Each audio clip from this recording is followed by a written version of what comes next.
नमस्कार। प्रादेशिक समाचार के साथ मैं पूनम किरकेट्टा। पहले मुख्य समाचार। प्रधानमंत्री आज जामनगर में विश्व स्वास्थ्य संगठन वैश्विक पारंपरिक औषधि केंद्र की रखेंगे आधारशिला।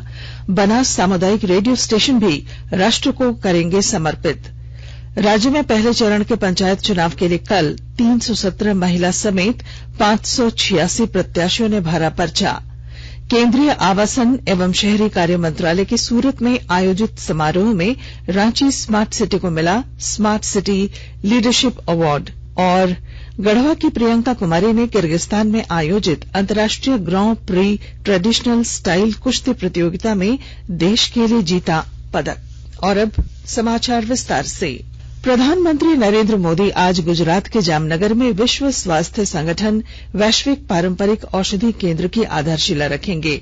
मॉरिशस के प्रधानमंत्री प्रविंद कुमार जगन्नाथ और विश्व स्वास्थ्य संगठन के महानिदेशक डॉ टेड्रोस घेब्रेयेसस इस अवसर पर उपस्थित रहेंगे।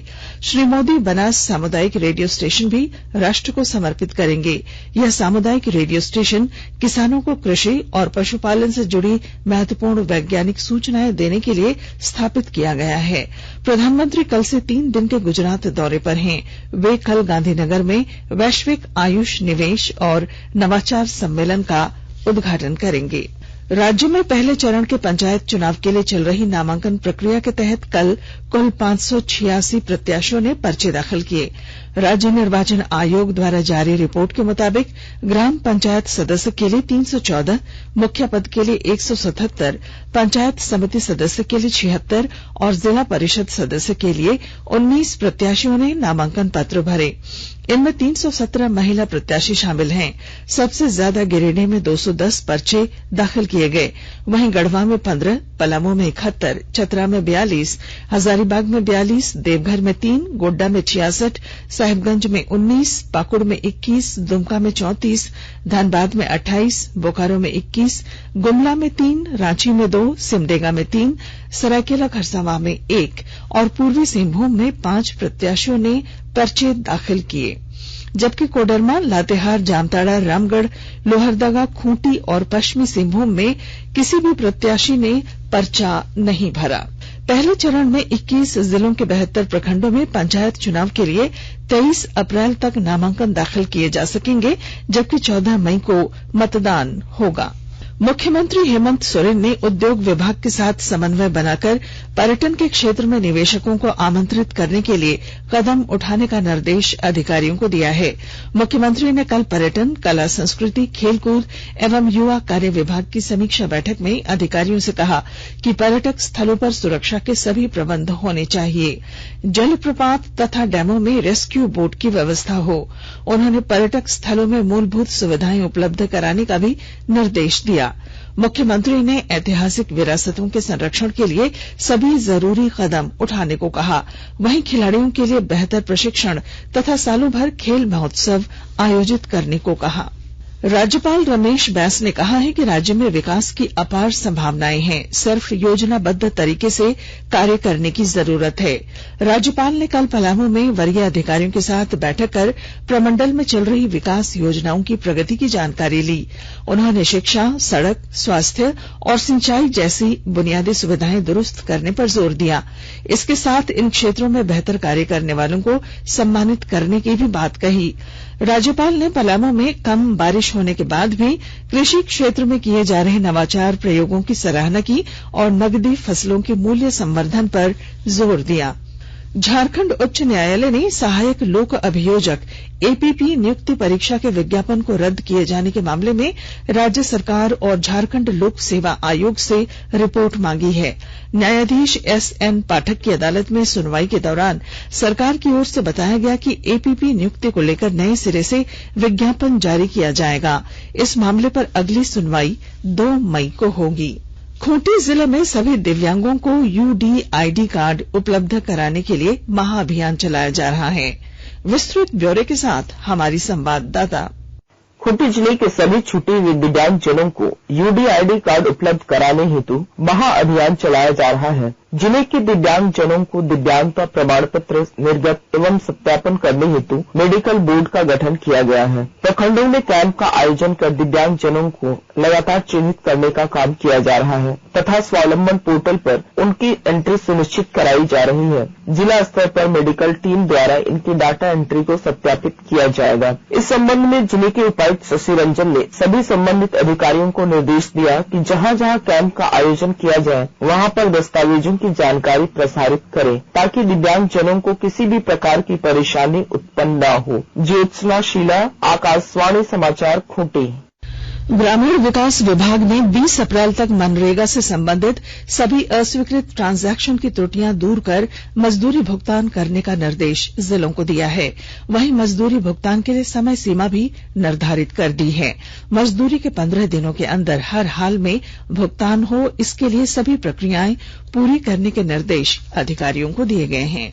राज्य सरकार ने देवघर जिले में त्रिकूट पर्वत रोपवे हादसे में जान गंवाने वाले 3 लोगों के आश्रितों को 5-5 लाख रुपए मुआवजे के तौर पर दिए हैं। देवघर में जिला प्रशासन द्वारा आयोजित कार्यक्रम में मंत्री बादल और हफीजुल हसन अंसारी ने मृतकों के परिजनों को मुआवजे की राशि सौंपी। इस मौके पर रेस्क्यू ऑपरेशन में जिला प्रशासन की मदद करने वाले लोगों को सम्मानित किया गया। केंद्र सरकार ने मीडिया की उन खबरों का स्पष्ट रूप से खंडन किया है कि वस्तु और सेवा कर जीएसटी परिषद 5% की कर श्रेणी को बढ़ाकर 8% करने पर विचार कर रही है। उच्च सरकारी सूत्रों ने बताया कि ऐसा कोई प्रस्ताव नहीं है। आकाशवाणी के ताजा तरीन समाचारों के लिए आप हमारी वेबसाइट newsonair.com पर लॉग ऑन कर सकते हैं। ताजा समाचार Twitter handle @AIR News Alerts और Facebook page all India radio news पर भी उपलब्ध है। आप प्रादेशिक समाचार एकांश के ट्विटर हैंडल @AIR News_Ranchi और फेसबुक, इंस्टाग्राम पेज तथा YouTube channel AIR News Ranchi पर भी हमारे बुलेटिन सुन सकते हैं। प्रादेशिक समाचार आप आकाशवाणी रांची से सुन रहे हैं और अब पेश हैं कोरोना से बचाव के कुछ संदेश। कोविड-19 से बचाव और सुरक्षित रहने के 3 उपाय। मास्क लगाएं, 2 गज दूरी है जरूरी, सुरक्षित दूरी रखें, हाथ और मुंह साफ रखें।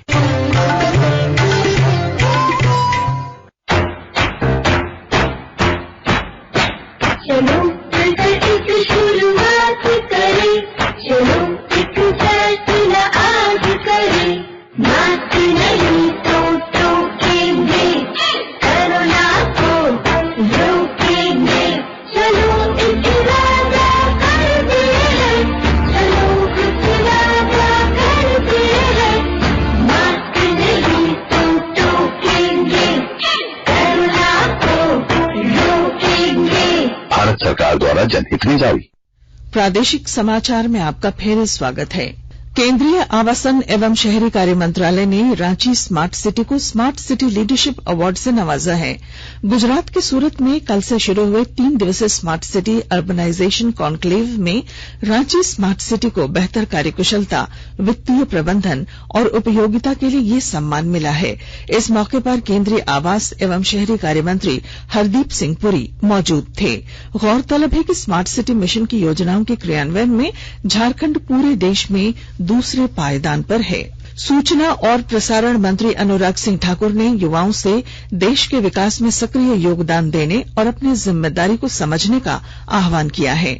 उन्होंने कल हिमाचल प्रदेश के हमीरपुर जिले में करियर पॉइंट विश्वविद्यालय के दीक्षांत समारोह में युवाओं से कहा कि वे कौशल विकास और व्यावहारिक अध्ययन पर ध्यान दें।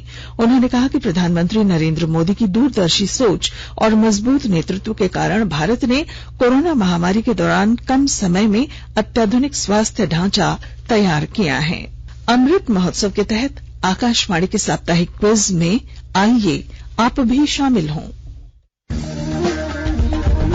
आजादी के 75 वर्षों का पर्व अमृत महोत्सव प्रत्येक बुधवार शाम 7 बजे प्रसारित होने वाले प्रादेशिक समाचार के दौरान पूछे गए प्रश्न का सही उत्तर देने वाले एक प्रतिभागी इनाम का हकदार होगा।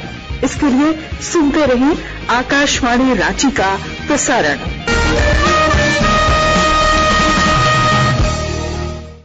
जमशेदपुर स्थित XLRI का 66वां दीक्षांत समारोह 23 अप्रैल को आयोजित होगा। इस दीक्षांत समारोह में 497 विद्यार्थियों को उपाधि प्रदान की जाएगी। इस अवसर पर मुख्य अतिथि के रूप में उपस्थित डॉक्टर प्रीथा रेड्डी को Sir Jahangir Gandhi medal for industrial and social peace पर सम्मानित किया जाएगा। राज्य में कोविड-19 के मात्र 12 सक्रिय मामले हैं। ये सभी संक्रमित सिर्फ रांची जिले में हैं। अन्य 23 जिले कोरोना मुक्त हो चुके हैं। पिछले 24 घंटों में 3 नए मामले भी सामने आए। केंद्रीय मंत्री भगवंत खूबा लोहरदगा के 2 दिवसीय दौरे पर आज आएंगे। वे इस दौरान आकांक्षी जिला कार्यक्रम और केंद्र प्रायोजित योजनाओं की समीक्षा करेंगे। रांची के नामकुम थाना क्षेत्र स्थित मुंडागढ़ा में एक नाबालिग की हत्या मामले में पुलिस ने 2 आरोपियों को गिरफ्तार कर लिया है। आपसी विवाद में इस घटना को अंजाम दिया गया। सिमडेगा जिले के ठेठई टांगर थाना क्षेत्र में पुलिस ने एक वाहन से अवैध मादक पदार्थ के साथ 2 महिला समेत 4 तस्करों को गिरफ्तार किया है।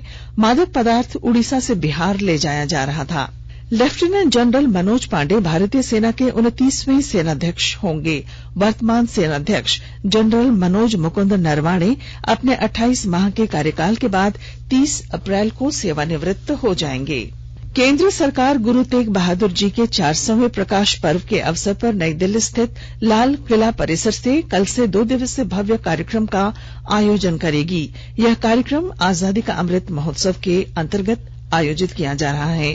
केंद्रीय संस्कृति मंत्री जी किशन रेड्डी ने बताया कि प्रधानमंत्री नरेंद्र मोदी इस समागम आयोजन के समापन समारोह में भाग लेंगे। इस अवसर पर डाक टिकट और सिक्के जारी किए जाएंगे। केंद्रीय गृह मंत्री अमित शाह बृहस्पतिवार को कार्यक्रम में शामिल होंगे। गढ़वा की प्रियंका कुमारी ने अंतर्राष्ट्रीय ग्रां प्री ट्रेडिशनल स्टाइल कुश्ती प्रतियोगिता में देश का प्रतिनिधित्व करते हुए कांस्य पदक जीता है। यह प्रतियोगिता किर्गिस्तान की राजधानी बिस्केक में आयोजित हुई थी।